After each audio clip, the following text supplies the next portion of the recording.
আসসালামু আলাইকুম বন্ধুরা, তোমরা কেমন আছো? আজকে আমরা বাসায় সবাই বড়ই, কাঁঠালের মুচি আর টমেটো দিয়ে ভর্তা করব। এই ভর্তাটা কে কে খাও, কার কার ভালো লাগে অবশ্যই কমেন্টে জানাবা। তো আমরা সবাই কাঁঠালের মুচি দিয়ে আর বড়ই দিয়ে টমেটো দিয়ে ভর্তাটা করব। এখন কাঁঠালের মুচিগুলো পলে নেওয়া হচ্ছে আর বটি দিয়ে বড়িগুলো কেটে নেওয়া হচ্ছে। তো কাঁঠালের মুচিগুলো পলা শেষ আর হচ্ছে বড়ইও প্রায় পলা শেষ, কারণ এতগুলো বড়ই আমরা দিব না, সবগুলো দিলে অনেক টক হয়ে যাবে, কারণ বড়ইগুলো অনেক টক।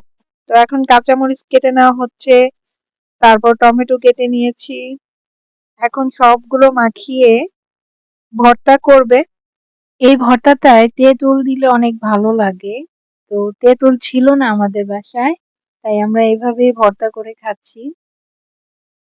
তেঁতুলও ছিল না, ধনিয়া পাতাও ছিল না। তো এই তো আমাদের ভর্তা শেষ, এখন আমরা খাবো। ভিডিওটা ভালো লাগলে অবশ্যই লাইক কমেন্ট শেয়ার করে দিবেন।